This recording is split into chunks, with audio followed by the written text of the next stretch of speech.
நம்ம நாட்டில் 3 வகையான டாக்டர் இருக்காங்க. ஒன்று எம்பிபிஎஸ் படித்த டாக்டர், அந்த எம்பிபிஎஸ் படிச்சுட்டு அதுக்கு மேலே மேற்படிப்பு படிப்பாங்க, போஸ்ட் கிராஜுவேட், அவங்கெல்லாம் டாக்டர்னு போட்டுக்கிடுவாங்க.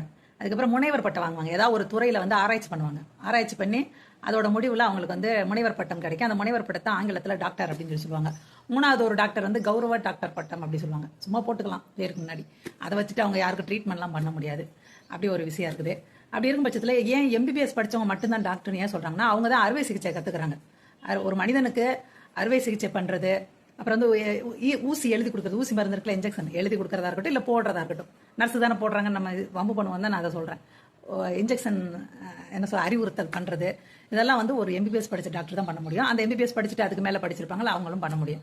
மற்றபடி வெளி சிகிச்சை கொடுக்குறாங்களா அந்த யாருமே பண்ண முடியாது. ஒரு சித்தா டாக்டர், ஆயுர்வேதா டாக்டர் கூட தன்னோட பேருக்கு முன்னாடி டாக்டர்னு போட்டுக்கக்கூடாது அப்படின்னு தான் சொல்கிறாங்க. அவங்களோட மெடிக்கல் அந்த சீட் எழுதி கொடுப்பாங்க, மருந்து சீட்டு, அதில் வந்து போடக்கூடாது டாக்டர்னு சொல்லிட்டு போடக்கூடாது. அப்படிதான் சட்டம் இருக்குது. சித்தா, ஆயுர்வேதா எல்லா மாற்று மருத்துவ பார்க்குறவங்களுக்கும் டாக்டர்னு போடக்கூடாதுன்னு தான் இருக்குது. சரிங்களா? இவ்வளோதான் விஷயம். இவர் போட்டிருக்காருன்னா இவர் மட்டும் போட்டு இல்லைங்க. நான் அன்னைக்கு ஒரு நாள் தேடிட்டு இருந்தேன், இந்த பிபிடி படித்தவங்களுக்கெல்லாம் டாக்டர் பட்டம் போட்டுக்கலாமா இல்லையான்ட்டு. அவங்க கேட்குறாங்க கவர்மெண்ட்டிட்ட, அந்த மருத்துவம் சார்ந்த துறை இருக்குல்ல, கேட்க தான் செய்கிறாங்க. மருத்துவ கவுன்சில்னு சொல்கிறாங்களா, கேட்க தான் செய்கிறாங்க. ஆனாலும் அவங்க சொல்கிறது இதுதான், இது வந்து விபரீதம் ஆகிடும். எல்லாருமே டாக்டர்னு சொல்லி போட்டுக்கிட்டாங்கன்னா, அதாவது நோயாளிகளை கவனிச்சுக்கிறவங்கலாம் டாக்டர் அப்படின்னு சொல்லி போட்டுக்கிட்டாங்கன்னா அவங்களே ஊசி போடுவாங்க, அவங்களே ஒரு ஊசியை எழுதி கொடுப்பாங்க, அவங்களே ஒரு ஊசியை போடுவாங்க, இல்லை அவங்களே ஏதாவது காயத்துக்கு கீரி ஏதாவது சேட்டையை பண்ணி விட்டுருவாங்க. பொதுமக்களுக்கு தெரியாது, எல்லாரையும் டாக்டர் நம்ப ஆரம்பிச்சிருவாங்க. அவங்களுக்கு இவங்க வேற அவங்க வேறலாம் வித்தியாசம் தெரியாது. அந்த பயத்தில் தான், மனித உயிரின் மேலே இருக்கிற பயத்தில் தான் வந்து இவங்க மட்டும்தான் போட்டுக்கணும், இவங்க போட்டுக்கக்கூடாது அப்படின்னு சொல்லிட்டு சொல்கிறாங்க. திவாகர் வந்து தன்னை டாக்டர்னு சொல்லிக்க கூடாது, சொல்லிக்கிறாரா இல்லையா, அவர் சொல்லிக்கிட்டா கூட அது பெரிய குற்றமாக கருதப்படாதுங்க. அவர் வந்து ஏன்னா நம்ம சித்தா டாக்டரின் டாக்டர் தான் சொல்கிறோம், ஆயுர்வேதா டாக்டரின் டாக்டர் தான் சொல்லிக்கிட்டு இருக்கோம். அதனால சொல்றது இதாக தெரியாது. அவங்க ஒரு மருந்து சீட்டு, நான் டாக்டர் திவாகர் சொல்லி போட்டு ஒரு மருந்து சீட்டை ரெடி பண்ணி அதில் வந்து ஏதாவது மாத்திரை மருந்து எழுதி கொடுத்துருந்தாங்கன்னு வச்சுக்கோங்க, அப்போ மாட்டிக்கிடுவாங்க. அது பெரிய குற்றமாக மாறிடும்.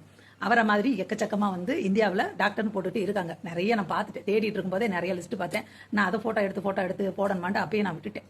அதனால திவாகர் மட்டுமே பிபிடி படிச்சுட்டு டாக்டர்னு சொல்லிட்டு தெரியல, நிறைய பேர் சொல்லிட்டு தெரியுறாங்க. அப்போ நம்ம குற்றம் சாட்டும் போது எல்லா விஷயத்தையும் எடுத்து அலசி பேசினாதான் ஒரு சிறந்த பேச்சா இருக்கும். பாருங்க, திவாகர் டாக்டர்னு போட்டுக்கிறது தப்பு தான். ஆனால் அவர் வந்து இந்த இது செய்யக்கூடாது.